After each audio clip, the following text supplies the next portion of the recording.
चंबल नदी के किनारे बसे 40 से ज्यादा गांव में बाढ़ का खतरा इस वक्त मंडरा रहा है। पूरी तरह से आपको बता दें कि जब नदी खतरे के निशान से ऊपर आ जाती है तो कई गांव जलमग्न हो जाते हैं। लेकिन चंबल में बाढ़ आए बिना भी बारिश का सीजन इन गांवों के लिए मुसीबत भरा रहता है।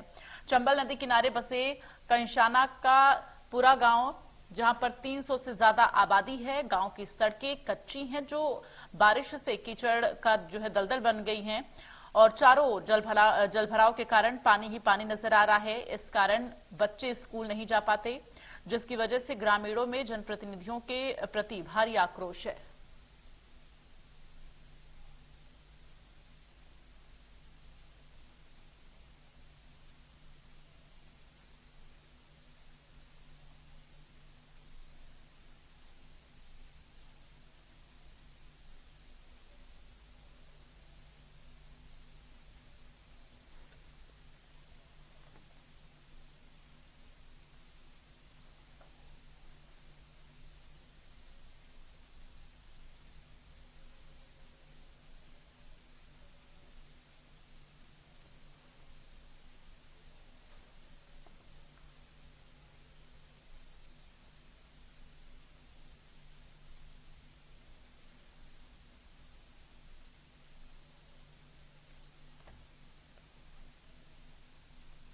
और इस वक्त ज्यादा जानकारी के लिए सीधे रुख करेंगे विनोद तोमर, संवाददाता हमारे साथ फोन लाइन पर जुड़ गए हैं मुरैना से।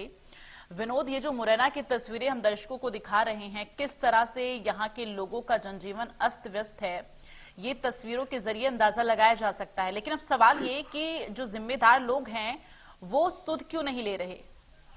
जी बिल्कुल, मैं बताना चाहूंगा कि यह सुमावली विधानसभा यह गांव है जहां के इस समय मध्य प्रदेश के जो कैबिनेट मंत्री, कृषि मंत्री है हेदल सिंह कंथाना, उन्हीं का क्षेत्र है।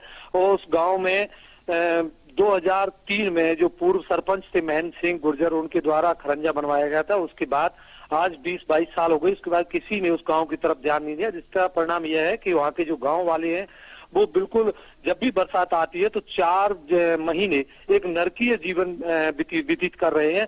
बिल्कुल देखा जा रहा है कि घुटने तक यानी कि 2 से 3 फीट तक कीचड़ है और उसमें गांव वाले निकलते, जिसकी वजह से उनके जो पैर हैं वो गलने लगे हैं और बच्चे भी स्कूल नहीं जा पा रहे हैं।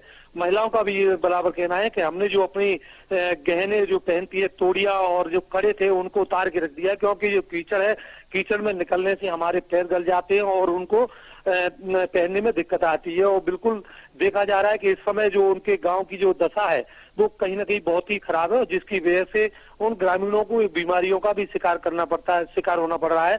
क्योंकि बताया जा रहा है कि लाइट चली जाती है, उसके बाद उनको रात भर जागना पड़ता है, क्योंकि मच्छर बहुत है, पानी भरा हुआ है, जिसकी वजह से ग्रामीण बहुत परेशान है।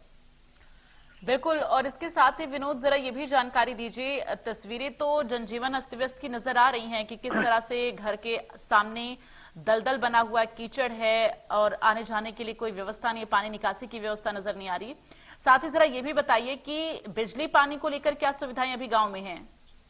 बिजली आती है जैसे गांव में रहती है उसी प्रकार बिजली आती है, लेकिन कभी कभार फॉल्ट हो जाता है कि बरसात का सीजन है, फॉल्ट हो जाता है तो रात भर तक बिजली नहीं आती, जिसकी वजह से ग्रामीण सारी रात जागते हैं और पंखे से हवा करते रहते हैं। और ग्रामीणों का यह भी कहना है कि जब हम गेहूं खाने के लिए, आटा पिसाने के लिए जाते हैं तो वो भी ट्रैक्टर से निकलना पड़ता है, क्योंकि पैदल जाना वो मुश्किल हो गया है, चाहे बाइक से निकलना भी मुश्किल हो गया है। सिर्फ ट्रैक्टर एक ही जरिया है जहां उससे लेकर और वहां पिसा के खाना खा पा रहे हैं। बहुत बड़ी मुसीबत में इस समय देखा जा रहा है कि बिल्कुल इतनी मुसीबत है कि यहाँ की जो बरसात के सीजन में जो डांस है और मच्छर है उनका बहुत प्रकोप है, जिसकी वजह ग्रामीण को बीमारी भी फैल रही है। उनका सरपंच का बिल्कुल कहना है कि उन्होंने जो कृषि मंत्री है उनसे भी शिकायत की और जो सरपंच है उनसे और अधिकारियों ने शिकायत की, लेकिन अभी तक 20-22 वर्ष हो गए, किसी ने कोई सुनवाई नहीं की। चलिए, तमाम जानकारी के लिए धन्यवाद आपका।